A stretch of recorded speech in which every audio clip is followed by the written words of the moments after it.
നാം വിളിച്ചപേക്ഷിക്കുമ്പോഴൊക്കെ ദൈവമായ കർത്താവ് നമുക്ക് സമീപസ്ഥനായിരിക്കുന്നത് പോലെ ദൈവം ഇത്ര അടുത്തുള്ള വേറെ ഏതു ശ്രേഷ്ഠ ജനതയാണുള്ളത്? നിയമാവർത്തനം 4:7.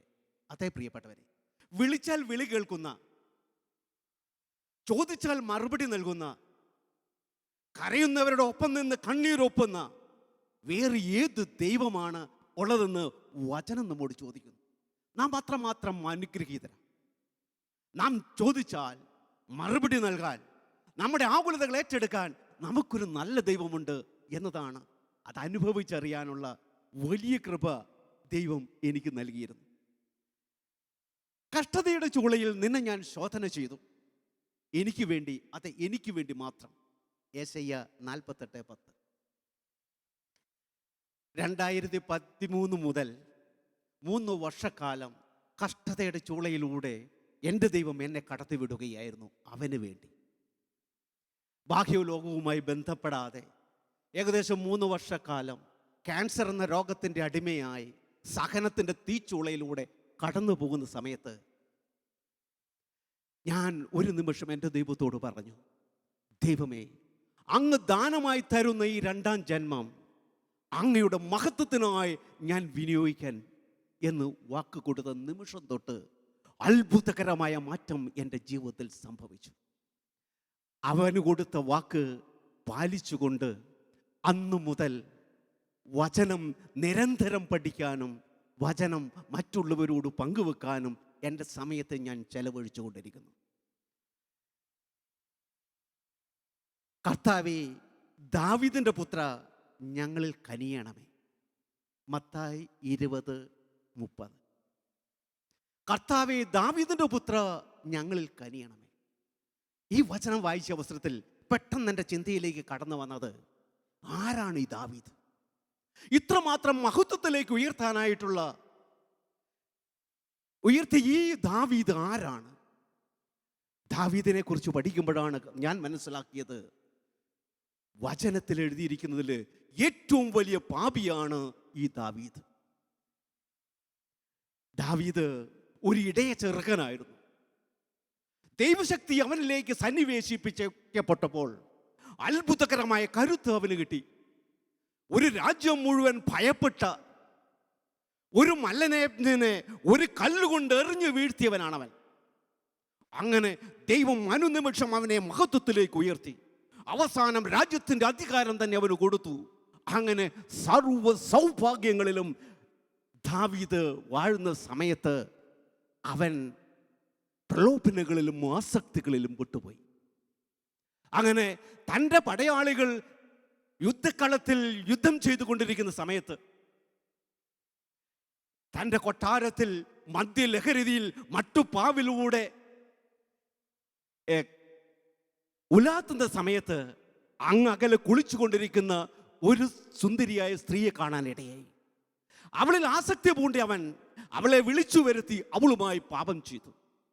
പാപം ചെയ്തതിൻ്റെ പരിണിത ഫലമായി അതിലൊരു കുഞ്ഞു ജനിച്ചു.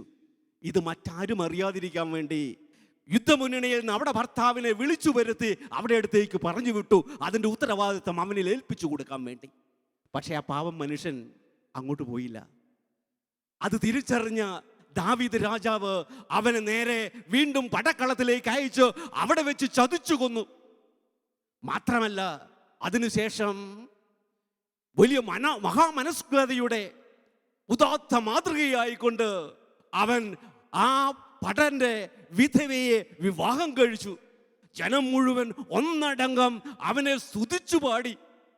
അങ്ങനെ വീരോചിതമായി അവൻ ജീവിക്കുന്നു. ഇങ്ങനെ ബൈബിളിൽ ഞാൻ കണ്ടതിലെ വെച്ച് ഏറ്റവും വലിയ പാപിയാണ് ദാവീദ്. ആ ദാവീദിനെയാണ് യേശുവിൻ്റെ എന്നെ കുറിച്ച് പറയുമ്പോൾ കർത്താവേ, ദാവീദിന്റെ പുത്ര എന്ന് യേശുവിനെ വിളിച്ചത്. ഇത്രമാത്രം പാപം ചെയ്തൊരു മനുഷ്യനെ ഇത്രമാത്രം മഹത്വത്തിലേക്ക് ഉയർത്തിയത് എന്തുകൊണ്ട് എന്ന് ഞാൻ ചിന്തിച്ചു. ആ ചിന്തയുടെ പരിണിത ഫലമായി ഞാൻ വചനം വീണ്ടും വായിച്ച അവസരത്തിൽ ഉൽപ്പത്തി പുസ്തകത്തിലെത്തി. അവിടെ കാണുന്നു ആദ്യ മാതാപിതാക്കൾ. അവര് ഏദൻ തോട്ടത്തിലൂടെ വളരെ സന്തോഷത്തോടു കൂടി നടന്ന സമയമാണ്. ഈ സമയത്ത്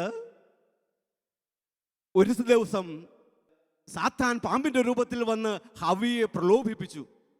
ഹവ്വയോട് പറഞ്ഞു, ഇതിന് നടുക്ക് നിൽക്കുന്ന മരത്തിന്റെ പഴം കഴിക്കരുതെന്ന് ദൈവം നിങ്ങളോട് പറഞ്ഞിട്ടുണ്ടോ?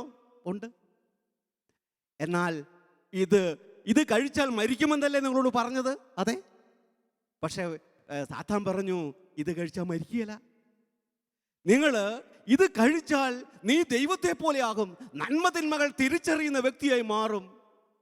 പക്ഷെ അവൾ സമ്മതിച്ചില്ല, കഴിക്കാൻ സമ്മതിച്ചില്ല. അതുകൊണ്ട് എന്ത് ചെയ്തു? ഈ പാമ്പ് ഒരു പഴമെടുത്ത് തിന്ന് കാണിച്ചു കൊടുത്തു. ഞാൻ ചത്തോ? ചത്തില്ല. അന്നേരം അവൾക്ക് തോന്നി, ഈ പാമ്പ് പറഞ്ഞത് സത്യമായിരിക്കാം. അതുകൊണ്ട് ആ പ്രലോഭനത്തിൽ അവൾ വീണുപോയി. അവൾ പഴം പറിച്ച് പാമ്പ് കൊടുത്ത പഴം അവൾ തിന്നു കഴിഞ്ഞപ്പോൾ സാത്താൻ പറഞ്ഞതാണ് ശരി, അവൾ മരിച്ചില്ല. അതുകൊണ്ട് അവൾ വേറൊരു പഴം പറിച്ചു കൊണ്ടുപോയി അവിടെ ഭർത്താവിനും കൊടുത്തു. ഈ പഴം തിന്നു കഴിഞ്ഞപ്പോഴാണ് അവരുടെ കണ്ണുകൾ തുറന്നത്. നന്മ തിന്മകൾ തിരിച്ചറിയാൻ അവർക്ക് പറ്റി. അവര് നഗ്നരാണ് എന്ന് അപ്പോൾ തിരിച്ചറിഞ്ഞു. അതുകൊണ്ട് അവർ ഓടിപ്പോയി ഇലകൾ പറിച്ച് തുന്നി ഒരു തുണി ഉണ്ടാക്കി അവർ ഉടുത്തു. പാപം മനസ്സിലേക്ക് കടന്നു വരുന്ന അവസരത്തിലാണ് നഗ്നത തിരിച്ചറിയാൻ പറ്റുക. അതും ഹവ്വയുടെ ഉള്ളിലേക്ക് അനുസരണക്കേടിന്റെ പാപം കടന്നു വന്ന അവസരത്തിൽ അവർ തിരിച്ചറിഞ്ഞു അവർ നഗ്നരാണ് എന്ന്. അതുകൊണ്ടാണ് അവർ ഓടിപ്പോയി വസ്ത്രമുണ്ടാക്കിയത്. ചിലപ്പോൾ നമ്മൾക്ക് സംശയം തോന്നിയേക്കാം, പാപമാണ് നഗ്നത നമ്മളെ തിരിച്ചറിയിപ്പിക്കുന്നത് എന്ന് പറയുമ്പോൾ ഒരുപക്ഷെ നമുക്ക് സംശയം തോന്നിയേക്കാം. അതിനൊരു ഉദാഹരണം പറയാം. നമ്മുടെ വീട്ടിൽ 1 വയസ്സോ 2 വയസ്സോ ഉള്ള കുട്ടികളുണ്ട് എന്ന് വിചാരിക്കുക. അവരൊരു തുണിയും എടുക്കാതെ ഓടി നടന്നാൽ അവരെ സംബന്ധിച്ച് ഒരു പ്രശ്നവുമില്ല. പാപത്തിന് ഉള്ളിൽ കടന്ന നമുക്കാണ് അവര് അങ്ങനെ ഓടുന്ന കാണുമ്പോൾ അസ്വസ്ഥതയുണ്ടാകുക. ആ കുട്ടികളുടെ മനസ്സിൽ പാപമില്ലാത്തത് കൊണ്ട് അവർക്ക് അവരുടെ നഗ്നത തിരിച്ചറിയാനായിട്ട് പറ്റുന്നില്ല. ഇനി തുണി ഉടുത്താൽ പോലും പാപമുള്ളിൽ കയറിയവർക്ക് അവർക്ക് തുണി കാണാൻ പറ്റില്ല, നഗ്നത അവർ കാണും. അതിനൊരു ഉദാഹരണം പറയാം. ഒരിക്കൽ എൻ്റെ സ്കൂളിൽ ഞാൻ പഠിപ്പിച്ച ഒരു വിദ്യാർത്ഥി എൻ്റെ അടുത്ത് വന്നു. അവന് ചില കാര്യത്തിൽ പിടിച്ചതാണ്. ആ സമയത്ത് അവൻ എന്നോട് പറഞ്ഞൊരു വാചകമുണ്ട്, സാർ, എനിക്കിപ്പോൾ ടീച്ചർമാർ ക്ലാസ്സിൽ വന്നു കഴിഞ്ഞാൽ അവരെൻ്റെ മുന്നിൽ നഗ്നരായി നിൽക്കുന്നത് പോലെയാണ് എനിക്ക് തോന്നുന്നത്. കാരണം അവൻ ബ്ലൂ ഫിലിമിൻ്റെ അഡിക്റ്റാണ്. അതുകൊണ്ട് ഈ നഗ്നതയാണ് അവൻ കാണുന്നത്. ടീച്ചർ പറയുന്നത് അവന് കേൾക്കാനേ പറ്റുന്നില്ല. പാപം ഉള്ളിലേക്ക് കടന്നു വരുമ്പോൾ നമ്മുടെ കണ്ണുകളിൽ നഗ്നത കാണപ്പെടും. ഏതായാലും അങ്ങനെ അവര് അവിടെ ഒളിച്ചിരിക്കുന്നു. ആ സമയത്താണ് ദൈവം കടന്നു വരുന്നത്. ആദം, ആദം, നീ എവിടെ? ആദം പറഞ്ഞു, ഞാനിവിടെ ഉണ്ട്. സാധാരണഗതിയിൽ ദൈവം കടന്നു വരുമ്പോൾ ഇവർ ഓടി വന്ന് ദൈവത്തിൻ്റെ അടുത്തേക്ക് വരാറുള്ളതാ. എന്ത് ദൈവം വന്ന അവസരത്തിൽ അവരങ്ങോട്ട് വന്നില്ല. കാരണം അവരുടെ ഉള്ളിൽ പാപം കടന്നതോടുകൂടി ദൈവത്തിൻ്റെ മുന്നിൽ വരിക അവർക്ക് പ്രയാസമായി. ഇത് തന്നെയാണ് നമ്മുടെ സമൂഹത്തിലും ഇപ്പോഴും സംഭവിച്ചു കൊണ്ടിരിക്കുന്നത്. പാപം ഉള്ളിലേക്ക് കടന്നു വരുന്നവർക്ക് ദൈവസന്നിധിയിലേക്ക് കടന്നു വരാൻ പ്രയാസമുണ്ടാകും. അതുപോലെ ദൈവത്തിൻ്റെ അഭിഷിക്തരെ കാണുമ്പോൾ അവർ അസ്വസ്ഥരാകും. അതുകൊണ്ടാണ് പലപ്പോഴും അഭിഷിക്തനെതിരെ നാം കുറ്റങ്ങൾ പറഞ്ഞുകൊണ്ടിരിക്കുന്നതിൻ്റെ കാരണം. ഏതായാലും ദൈവം ഇവിടെ വന്ന് ഇവരെ വിളിച്ചു. ആദം അടുത്തേക്ക് വന്നു. അടുത്തേക്ക് വരുന്നതിന് മുമ്പ് നീ എവിടെയെന്ന് ചോദിച്ചപ്പോൾ ആദം പറയുന്നു, ഞാൻ നഗ്നനാണ് എന്ന്. അപ്പം ദൈവം ചോദിക്കുക, നീ നഗ്നനാണെന്ന് നിന്നോട് ആര് പറഞ്ഞു? നഗ്നനാണെന്ന് ആരെങ്കിലും പറയണോ? അത് നമുക്കറിഞ്ഞൂടെ? പക്ഷേ അറിയില്ല. നമുക്ക് നഗ്നത തിരിച്ചറിയുന്നത് നമ്മുടെ ഉള്ളിൽ പാപം കടന്നത് കൊണ്ട് മാത്രമാണ്. അപ്പോൾ അതുകൊണ്ടാണ് ദൈവം അടുത്ത ചോദ്യം ചോദിക്കുന്നത്, തിന്നരുതെന്ന് ഞാൻ കൽപ്പിച്ച വൃക്ഷത്തിന്റെ പഴം നീ തിന്നോ? ആദം സമ്മതിച്ചു. അതുപോലെ ഹവ്വയോടും ചോദിച്ചു. ഹവ്വയും കളവ് പറഞ്ഞില്ല, അവർ തിന്നു എന്ന് തന്നെ സമ്മതിച്ചു. പക്ഷേ ദൈവം അതിന് കൊടുത്ത ശിക്ഷ, അത് ഉൽപ്പത്തി 3:17, നീ മൂലം മണ്ണ് ശപിക്കപ്പെട്ടതായിരിക്കും. ആയുഷ്കാലം മുഴുവൻ കഠിനാധ്വാനം കൊണ്ട് നീ അതിൽ കാലയാപനം ചെയ്യും. ഒരു നിസാര ആദവും ഹൗവയും ചെയ്ത തെറ്റെന്താ? അവർക്ക് ആ തോട്ടത്തിൽ കണ്ട ഒരു പഴം കണ്ടപ്പോൾ അതിൻ്റെ അകത്ത് ഒരാസക്തി തോന്നി. പ്രത്യേകിച്ച് പാമ്പ് പ്രലോഭിപ്പിച്ചു. ആ പ്രലോഭനത്തിൽ വീണുപോയി. അവർ പഴം പറിച്ചു തിന്നു. ഒരു ചെറിയ അനുസരണക്കേട്. ആ ചെറിയ അനുസരണക്കേടിന് കൊടുത്ത ശിക്ഷ അതിഭയങ്കരമായ ശിക്ഷ. അങ്ങനെ ശിക്ഷിക്കാനാണെങ്കിൽ നമുക്ക് ദൈവം എന്താ ശിക്ഷയായിരിക്കും തരാൻ പോകുന്നത്? നമ്മൾ എത്രമാത്രം വലിയ അനുസരണക്കേടുകൾ നടത്തിയിരിക്കുന്നു. അതുകൊണ്ട് ഈ ദാവീദിന്റെ കഥയും ഇതും തമ്മിൽ എനിക്ക് ഉൾക്കൊള്ളാൻ അല്പം പ്രയാസം തോന്നിയതുകൊണ്ട് വീണ്ടും ഞാൻ ദാവീദിലേക്ക് പോയി. ദാവീദിന്റെ കഥയിലെത്തിയ അവസരത്തിൽ അവിടെ ഈ മഹാപാപിയായ ദാവീദിനെ എന്തുകൊണ്ട് ദൈവം മഹത്വത്തിലേക്ക് ഉയർത്തി എന്ന് അറിയാൻ ഞാനത് വായിച്ചു. ഈ ദാവീദിന്റെ അടുത്ത്, പാപിയായി ദാവീദിന്റെ അടുത്ത് ദൈവം നാഥാൻ പ്രവാചകനെ അയക്കുകയാണ്. നാഥാൻ പ്രവാചകൻ അവിടെ ചെന്ന് ഒരു കഥ പറയുകയാണ്. ഒരിടത്ത് സമ്പന്നനായ ഒരു സമ്പന്നനായ ഒരു മനുഷ്യനുണ്ടായിരുന്നു. അയാളുടെ തൊട്ടടുത്ത് ദരിദ്രനായ ഒരു മനുഷ്യൻ. സമ്പന്നന് ഇഷ്ടം പോലെ ആടുകളുണ്ടായിരുന്നു, ദരിദ്രനൊരു കുഞ്ഞാട് മാത്രം. അതിനെ അവൻ ഓമനിച്ചു വളർത്തി. പക്ഷേ സമ്പന്നന്റെ വീട്ടിൽ ഒരു അതിഥി വന്ന അവസരത്തിൽ ഇയാൾ എന്ത് ചെയ്തു? ഈ ദരിദ്രനായ മനുഷ്യന്റെ ആ കുഞ്ഞാടിനെ പിടിച്ചു കൊന്ന് ഈ അതിഥിക്ക് കറി വെച്ചു കൊടുത്തു. ഇത് കേട്ട മാത്രയിൽ ദാവീദിന് രോഷം കൊണ്ടു. അവൻ ചാടി എഴുന്നേറ്റു, ചോദിച്ചു, ആരവിടെ? അവനെ ഇവിടെ കൊണ്ടുപോവുക, ആ ധിക്കാരിയെ ശിക്ഷിക്കണം. ദാവീദ് കൽപ്പനയിട്ടു. ഈ സമയത്ത് നാഥാൻ പറയുകയാ, ആ മനുഷ്യൻ നീ തന്നെയാ, ആ മനുഷ്യൻ നീ തന്നെയാ എന്ന്. പ്രിയപ്പെട്ടവരെ, ഈ ശബ്ദം നമ്മുടെ ചെവിയിൽ എപ്പോഴും അലയടിക്കപ്പെടണം. കാരണം പലപ്പോഴും മറ്റുള്ളവരുടെ തെറ്റിനെ ചൂണ്ടിക്കൊണ്ട് അതിനെതിരെ രോക്ഷം കൊള്ളുന്നവരാ നമ്മൾ. പക്ഷേ ഇവിടെ ദൈവം നമ്മോട് സംസാരിക്കുന്നു. നാഥാനിലൂടെ നീ ആ രോക്ഷം കൊള്ളേണ്ട വ്യക്തിയല്ല, ആ വ്യക്തി നീ തന്നെയാണ് എന്ന്, ആ മനുഷ്യൻ നീ തന്നെയാണ് എന്ന് പറയുന്നു. ഇത് കേട്ട ദാവീദ് ചെയ്ത തെറ്റ് വിളിച്ചു പറയുന്നത് കേട്ട അവസരത്തിൽ ദാവീദ് ന്യായീകരിച്ചില്ല. ദാവീദ് ചെയ്തത് എന്താണെന്നറിയാമോ? ദാവീദ് പറഞ്ഞു, ഞാൻ കർത്താവിനെതിരായി പാപം ചെയ്തു പോയി. അവൻ പറഞ്ഞ വാചകം ഇതാ, ഞാൻ അത് കാരണമാ, എൻ്റെ അപ്പം കാരണമാ, അല്ലെ അമ്മ കാരണമാ, ഭാര്യ കാരണമാ, ഭർത്താവ് കാരണമാ. അവൻ പറഞ്ഞില്ല. അവൻ പറഞ്ഞ വാചകം ഇതാ, ഞാൻ കർത്താവിനെതിരായി പാപം ചെയ്തു പോയി. അതിനുശേഷമുള്ള ബൈബിളിലെ തൊട്ടടുത്ത വാചകം എന്താണെന്നറിയാമോ? ബൈബിളിൽ പറയുന്നു, നാഥാനിലൂടെ ദൈവം ദാവീദിനോട് സംസാരിക്കുകയാണ്. നാഥാൻ പറഞ്ഞു, കർത്താവ് നിന്റെ പാപങ്ങൾ ക്ഷമിച്ചിരിക്കുന്നു, നീ മരിക്കുകയില്ല. 2 സാമുവേൽ 12. കർത്താവ് നിന്റെ പാപങ്ങൾ ക്ഷമിച്ചിരിക്കുന്നു. എപ്പോഴാണ് കർത്താവ് പാപങ്ങൾ ക്ഷമിച്ചത്? ദാവീദ് ഏറ്റു പറഞ്ഞു, ഞാൻ കർത്താവിനെതിരായി പാപം ചെയ്തു പോയി എന്നു പറഞ്ഞ നിമിഷം തന്നെ ദാവീദ് മഹാപാപിയാണെങ്കിലും കർത്താവ് അതേ നിമിഷം തന്നെ പറഞ്ഞു, ഞാൻ നിന്നോട് ക്ഷമിച്ചിരിക്കുന്നു, നീ മരിക്കുകയില്ല എന്ന്.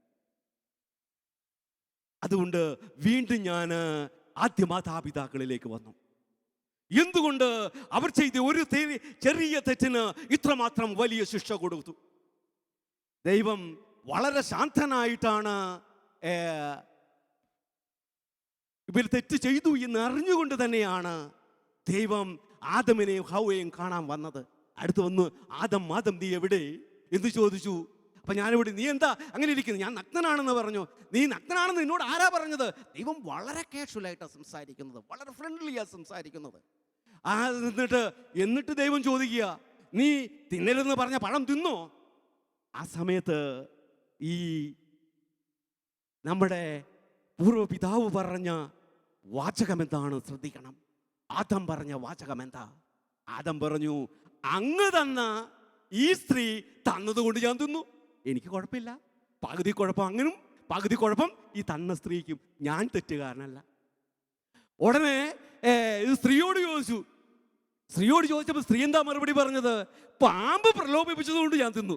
എനിക്ക് കുഴപ്പമില്ല, പാമ്പിനാണ് കുഴപ്പം. പ്രിയപ്പെട്ടവരെ, ഇതാണ് നമ്മുടെ ജീവിതത്തിൽ സംഭവിച്ചുകൊണ്ടിരിക്കുന്നത്. നമ്മളിപ്പോൾ എപ്പോഴും നമ്മുടെ പാപത്തെ ന്യായീകരിച്ചു കൊണ്ടിരിക്കുകയാണ്. നമ്മുടെ പാപത്തെ പൊതുവൽക്കരിച്ചുകൊണ്ട് അതിനെ നിസ്സാരവൽക്കരിക്കപ്പെടുകയാണ്. നമ്മുടെ പാപത്തിനെ ഇത് എല്ലാവരും ചെയ്യുന്നതല്ലേ, അതുകൊണ്ട് ഞാനും ചെയ്യുന്നു എന്ന് പറഞ്ഞ് അതിനെ നിസ്സാരവൽക്കരിക്കുകയാണ്.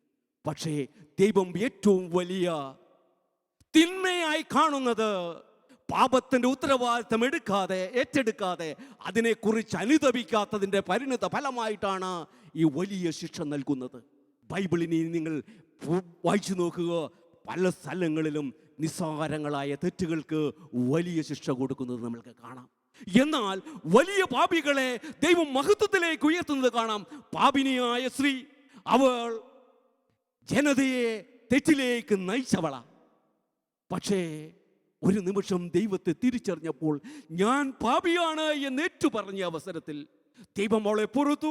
അതോടുകൂടി അവളെ മഹത്വത്തിലേക്ക്, വിശുദ്ധരുടെ ഗണത്തിലേക്ക് ഉയർത്തി. ഇതുപോലെ എത്രയോ സംഭവങ്ങളാണ് നമ്മൾക്ക് വചനത്തിൽ കാണാൻ പറ്റുന്നത്. ലൂക്കാ 15:7. അനുതപിക്കുന്ന ഒരു പാപിയെ കുറിച്ച് സ്വർഗത്തിൽ കൂടുതൽ സന്തോഷമുണ്ടാകും. ഒരു നീതിമാനെ കുറിച്ച് സ്വർഗത്തിൽ കൂടുതൽ സന്തോഷമുണ്ട് എന്ന് വചനത്തിൽ എഴുതിയിട്ടില്ല. വചനത്തിൽ എഴുതിയിരിക്കുന്നത് അനുതപിക്കുന്ന ഒരു പാപിയെ കുറിച്ച് സ്വർഗത്തിൽ കൂടുതൽ സന്തോഷമുണ്ടാകുമെന്ന. പ്രിയപ്പെട്ടവരെ, അതുകൊണ്ട് നാം ചെയ്ത പാപമൊന്നും നമ്മുടെ ദൈവത്തിൻ്റെ മുന്നിൽ പ്രശ്നമേ അല്ല. നാം എത്രമാത്രം മഹാപാപം ചെയ്തിട്ടുണ്ടോ അതിനെയൊക്കെ ക്ഷമിക്കാൻ കാരുണ്യവാനായ ദൈവമാണ് നമ്മുടേത്. അതുകൊണ്ട് ദൈവം ആവശ്യപ്പെടുന്ന ഒരേ ഒരു കാര്യം മാത്രമാണ്, അനുതപിക്കുക എന്നത്. തെറ്റിനെക്കുറിച്ച് ന്യായീകരിക്കാതെ, മറ്റൊരാളെ ഏൽപ്പിച്ചു കൊടുക്കാതെ, അതിന് ഉത്തരവാദിത്തം മറ്റുള്ളവർക്ക് ഏൽപ്പിച്ചു കൊടുക്കാതെ, സ്വയം അത് ഏറ്റെടുത്ത് അതിനെക്കുറിച്ച് അനുതപിക്കുന്ന ഏതൊരു വ്യക്തിക്കും ദൈവം അനുഗ്രഹത്തിലേക്ക്, നന്മയിലേക്ക്, വിശുദ്ധിയിലേക്ക്, ഉന്നതങ്ങളിലേക്ക് നയിക്കുന്നു എന്ന് വചനം സാക്ഷിയാക്കുന്നു. അതുകൊണ്ട് ഇനി നമ്മുടെ തെറ്റ് വളരെ നിസ്സാരങ്ങളായിരിക്കാം. അത് അവർ ചെയ്യുന്നത് പോലൊന്നും ഞാൻ ചെയ്യുന്നില്ലോ ഇന്ന് മേലിൽ പറയരുത്. കാരണം അതിനാണ് ദൈവം നൽകുന്ന ഏറ്റവും വലിയ ശിക്ഷ. നമ്മുടെ പല പ്രതിസന്ധികൾക്കും പരിഹാരമില്ലാതിരിക്കുന്നതിൻ്റെ അടിസ്ഥാന കാരണം അതാണെന്ന് തിരിച്ചറിയുക. ഞാൻ വലിയ തെറ്റുകളൊന്നും ചെയ്യുന്നില്ലോ, ഞാൻ നിരന്തരം പ്രാർത്ഥിക്കുന്ന വ്യക്തിയാണല്ലോ, എന്നിട്ടും എൻ്റെ പ്രാർത്ഥന എന്താ ദൈവം കേൾക്കാത്തത് എന്ന് പലപ്പോഴും നമ്മൾ ചിന്തിക്കാറുണ്ട്.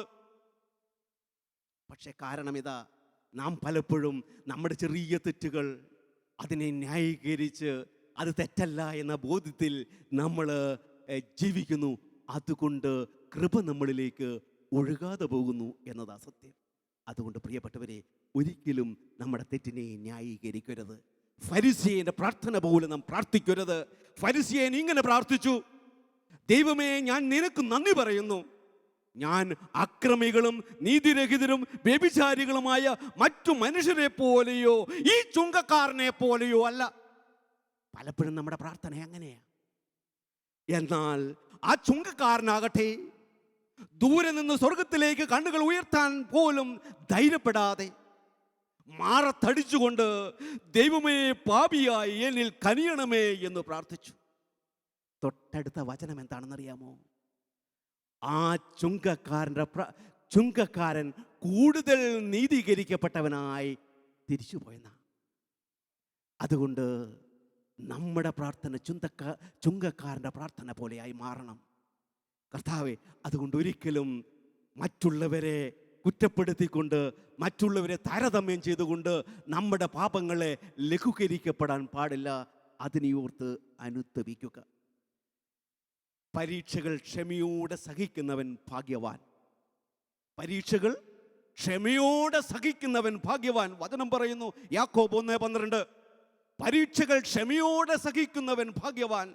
എന്തെന്നാൽ അവൻ പരീക്ഷകളെ അതിജീവിച്ചു കഴിയുമ്പോൾ തന്നെ ദൈവം വാഗ്ദാനം ചെയ്തിരിക്കുന്ന ജീവന്റെ കിരീടം അവന് ലഭിക്കും. ദൈവം വാഗ്ദാനം ചെയ്തിരിക്കും. വചനത്തിൽ അനവധി വാഗ്ദാനം ദൈവം നൽകിയിട്ടുണ്ട്. സമ്പത്ത്, സുഭിക്ഷത, ഇതൊക്കെ വചനത്തിൽ വാഗ്ദാനം ചെയ്തിട്ടുണ്ട്. അതുകൊണ്ട് ഇതെല്ലാം ലഭിക്കുമെന്ന് അവൻ പറയുന്നു. എന്തേ വേണ്ടു? പരീക്ഷകളെ ക്ഷമയോടെ സഹിക്കണം നമ്മൾ. അതുമാത്രമല്ല, ആ പരീക്ഷകളെ ക്ഷമയോടെ സഹിച്ചാൽ അതിനെ അതിജീവിച്ച് കഴിയുമ്പോഴേക്കും പിന്നെ അനുഗ്രഹങ്ങളുടെ ഒരു തോരാ മഴയായിരിക്കും നമ്മുടെ ജീവിതത്തിൽ അനുഭവിക്കാൻ പോകുന്നത്. ഇത് പറയുമ്പോൾ എനിക്കൊരു സംഭവം ഓർമ്മ വരികയാണ്. കുറേ വർഷങ്ങൾക്ക് മുമ്പ് ഞാൻ ക്ലിനിക്കൽ സൈക്കോളജിയിൽ പോസ്റ്റ് ഗ്രാജുവേഷൻ ചെയ്തതുകൊണ്ട് ഒത്തിരി ആൾക്കാർ എന്നെ മനഃശാസ്ത്ര കൗൺസിലിങ്ങിനായി എൻ്റെ അടുത്ത് വരാറുണ്ടായിരുന്നു. അങ്ങനെ ഒരിക്കൽ ഒരു സ്ത്രീയെ എൻ്റെ അടുത്ത് കൊണ്ടുവന്നു.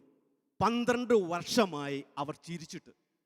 കാരണം എൻ്റെ അടുത്ത് വന്ന അവരുടെ ഭർത്താവ് പറഞ്ഞു, 12 വർഷങ്ങൾക്ക് മുമ്പ് ഈ സ്ത്രീക്ക് ഒരു കുഞ്ഞു ജനിച്ചു. അത് മന്ദബുദ്ധിയായിരുന്നു. ആ മന്ദബുദ്ധിയായ കുഞ്ഞു ജനിച്ചതിൽ പിന്നെ അവർക്കതിനെ ഉൾക്കൊള്ളാൻ പറ്റിയിട്ടില്ല. അന്ന് തൊട്ട് അവർ കരഞ്ഞ മുഖവുമായി എപ്പോഴും ശപിച്ചുകൊണ്ട് വീട്ടിൽ ജീവിക്കുകയാണ്. നമുക്കറിയാം, നമ്മുടെ വീട്ടിൽ ഒരു വ്യക്തി അങ്ങനെ ജീവിച്ചാൽ ബാക്കിയുള്ളവരുടെ അവസ്ഥ എന്താ? സഹിക്കാനത് പ്രയാസമാണ്.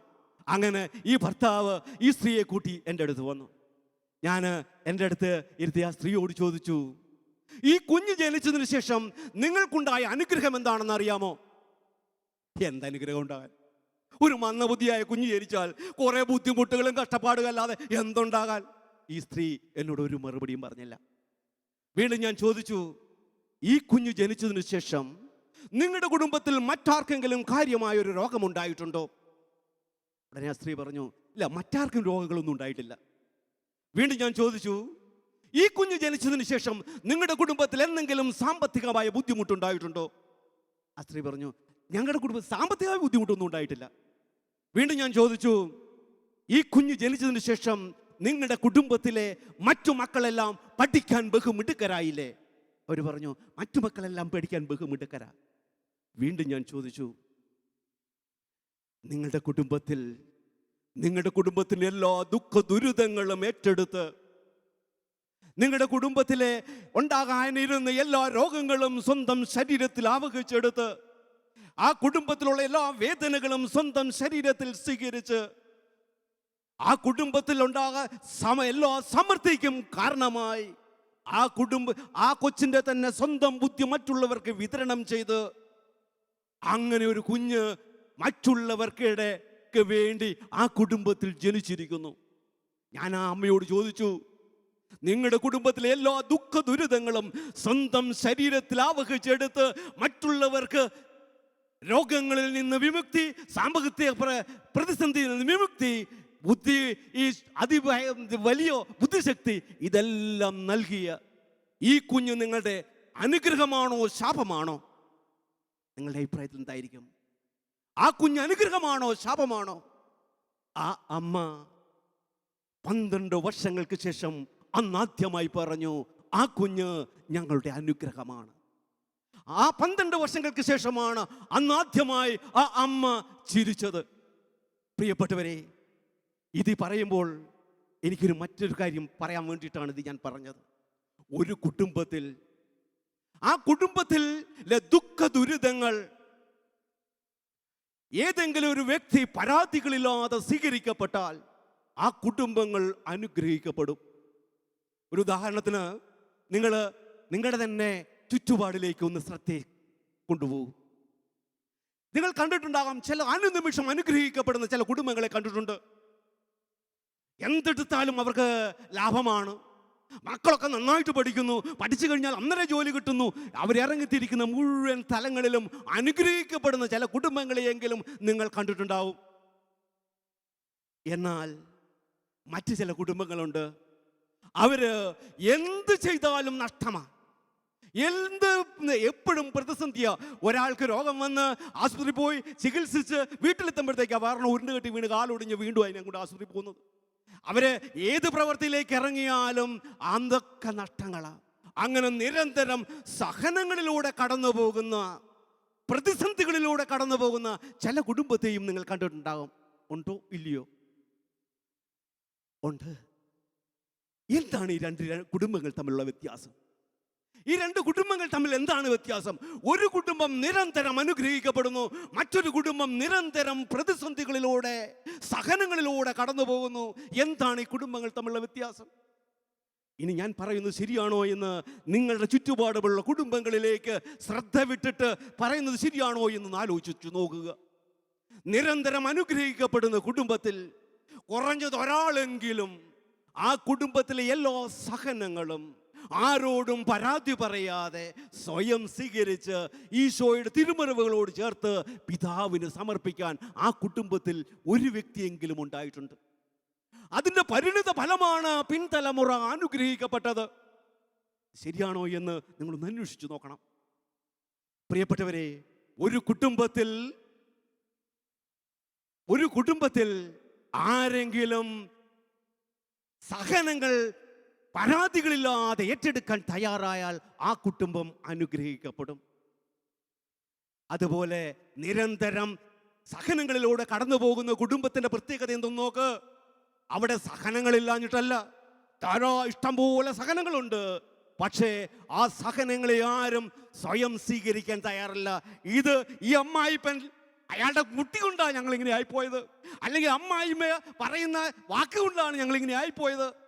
നമ്മൾ അങ്ങനെയുള്ള കുടുംബത്തിൽ സഹനങ്ങളെ എല്ലാം മറ്റുള്ളവരുടെ ഉത്തരവാദിത്വത്തിലേക്ക് കൊടുക്കുന്നു. ആദവും ഹവ്വയും ചെയ്തതുപോലെ അവർ അത് സ്വീകരിക്കാൻ തയ്യാറാകുന്നില്ല. അതുകൊണ്ട് ആ കുടുംബങ്ങൾ അനുഗ്രഹിക്കപ്പെടാതെ പോകുന്നു. അവരുടെ സഹനങ്ങൾക്ക് അറുതിയില്ലാതെ പോകുന്നു. അതുകൊണ്ട് നമ്മൾ സഹനങ്ങളെ സ്വയം സ്വീകരിച്ച് ഈശോയുടെ തിരുമുറിവുകളോട് ചേർത്ത് വെച്ചാൽ ആ സഹനങ്ങൾ അനുഗ്രഹങ്ങളായി മാറും. ഇല്ലാത്ത പക്ഷം ആ സഹനങ്ങളെ ഓർത്ത് ശപിച്ചാൽ സഹനങ്ങൾ ശാപമായി മാറ്റപ്പെടും. അതുകൊണ്ട് നമ്മുടെ സഹനങ്ങളെ നമുക്ക് അനുഗ്രഹങ്ങളാക്കി മാറ്റണം. നാം ഒരു പ്രാർത്ഥന ചൊല്ലിക്കൊണ്ട് അവസാനിപ്പിക്കാം. ഈ പ്രാർത്ഥനയ്ക്ക് ഒരു പ്രത്യേകതയുണ്ട്. ഇതിൽ 4 ഭാഗങ്ങളാണ് ഈ പ്രാർത്ഥനയിലുള്ളത്. ഈ പ്രാർത്ഥനയിൽ ആദ്യത്തെ ഈശോയിലുള്ള വിശ്വാസം പ്രഖ്യാപിക്കുന്നു, രണ്ടാമത്തതിൽ വചനം പറഞ്ഞു പ്രാർത്ഥിക്കുന്നു, മൂന്നാമത്തിൽ രോഗത്തിനോട് നമ്മുടെ ബന്ധനത്തിനെ ശാസിച്ച് യേശുവിൻ്റെ നാമത്തിൽ ശാസിച്ച് പുറത്താക്കുന്നു, നാലാമത് ദൈവത്തിന് ചെറിയ പ്രാർത്ഥനയാണ്, ദൈവത്തിന് നമ്മളൊരു വാഗ്ദാനം കൊടുക്കുന്നു, ഇനിയുള്ള ജീവിതം വിശുദ്ധിയിൽ അങ്ങയുടെ മഹത്വത്തിനായി ജീവിക്കുമെന്ന്. പ്രിയപ്പെട്ടവരെ, ഇത് പ്രാർത്ഥിച്ച അനവധി ക്യാൻസർ രോഗികൾക്ക് സൗഖ്യം ലഭിക്കുന്നത് കാണാനുള്ള അസുലഭമായ ഭാഗ്യം എൻ്റെ ദൈവം എനിക്ക് തന്നു. മാത്രമല്ല, ക്യാൻസർ വിവിധങ്ങളായ ബന്ധനങ്ങളിൽ കഴിയുന്നവരുടെ ബന്ധനങ്ങൾ പൊട്ടുന്നത് തിരിച്ചറിയാനായിട്ട് സാധിച്ചു. അതുകൊണ്ട് അത് നിങ്ങളിലും സംഭവിക്കും, നിങ്ങളുടെ കുടുംബങ്ങൾ സംഭവിക്കുമെന്ന് ഞാൻ പൂർണ്ണമായും വിശ്വസിക്കുന്നു. അതുകൊണ്ട് ആ പ്രാർത്ഥന നമ്മൾ ഒന്നിച്ചു ചെല്ലാൻ പോവുകയാണ്. എല്ലാവരും കണ്ണുകൾ അടച്ചിരിക്കുക. ജീവിതത്തിൽ നമ്മൾ ഇതുവരെ നമ്മുടെ തെറ്റുകളെ ന്യായീകരിച്ചിട്ടുണ്ടെങ്കിൽ അതിനെ ഓർത്ത് അനുതപിക്കുക. അതിനെ അടുത്ത നിമിഷം തന്നെ ഏറ്റുപറയാൻ തയ്യാറാകുക, മനസ്സിൽ തീരുമാനമെടുക്കുക. അതിനുശേഷം ഈ പ്രാർത്ഥന ചൊല്ലുക. അത്ഭുതം ഈ നിമിഷം സംഭവിക്കാൻ പോവുകയാണ്. എന്നോടൊപ്പം നിങ്ങൾ ഏറ്റു ചെല്ലണം. അത് ഞാൻ പറഞ്ഞു തരും. ഏറ്റു ചൊല്ലുക. എൻ്റെ ഈശോയെ, അങ്ങയെ ഞാൻ സ്നേഹിക്കുന്നു, ആരാധിക്കുന്നു. മരിച്ചവരെ ഉയർപ്പിച്ച കർത്താവേ, അങ്ങേക്ക് അസാധ്യമായി ഒന്നുമില്ലല്ലോ. എന്നോട് എന്ത് ചോദിച്ചാലും ഞാനത് തരും എന്ന വാഗ്ദാനത്തെ അങ്ങ് ഓർക്കണമേ. ഞങ്ങൾക്ക് രോഗസൗഖ്യം തരണമേ. ഞങ്ങളുടെ സാമ്പത്തിക ബുദ്ധിമുട്ടുകൾ അങ്ങ് ഏറ്റെടുക്കണമേ. ഞങ്ങളുടെ ബന്ധനങ്ങളെ വിടുവിക്കണമേ. ഇനി നിങ്ങൾ ആർക്ക് വേണ്ടി പ്രാർത്ഥിക്കുന്നു, അവരുടെ പേരും അവരുടെ രോഗവും പറഞ്ഞു പ്രാർത്ഥിക്കണം. ഞാൻ ഈ സമൂഹത്തിന്റെ എന്ന് പറയുമ്പോൾ ഈ സമൂഹത്തിന്റെ എല്ലാ രോഗങ്ങളും, എല്ലാ സാമ്പത്തിക ബുദ്ധിമുട്ടുകളും, എല്ലാ ബന്ധനങ്ങളും യേശുവിന്റെ നാമത്തിൽ പൂർണ്ണമായും സൗഖ്യമാകട്ടെ. പൂർണ്ണമായി സൗഖ്യമാകട്ടെ. ഈ സമൂഹത്തിന്റെ സമൂഹത്തിന്റെ എല്ലാ രോഗങ്ങളും, എല്ലാ രോഗങ്ങളും, എല്ലാ ബന്ധനങ്ങളും, എല്ലാ സാമ്പത്തിക ബുദ്ധിമുട്ടുകളും എല്ലാ സാമ്പത്തിക യേശുവിന്റെ നാമത്തിൽ യേശുവിന്റെ നാമത്തിൽ പൂർണ്ണമായും സൗഖ്യമാകട്ടെ. പൂർണ്ണമായി സൗഖ്യമാകട്ടെ. ചോദിച്ചാൽ മറുപടി നൽകുന്ന ജീവിക്കുന്ന ദൈവമേ, ജീവിക്കുന്ന ദൈവമേ, അങ്ങയുടെ അത്ഭുത സാക്ഷിയായി, അങ്ങയുടെ അത്ഭുത സാക്ഷി വിശുദ്ധിയിൽ ജീവിക്കുമെന്ന് ഞാൻ വാഗ്ദാനം ചെയ്യുന്നു. യേശുവേ സ്തോത്രം, യേശുവേ സ്തോത്രം, യേശുവേ നന്ദി, യേശുവേ നന്ദി, യേശുവേ ആരാധന.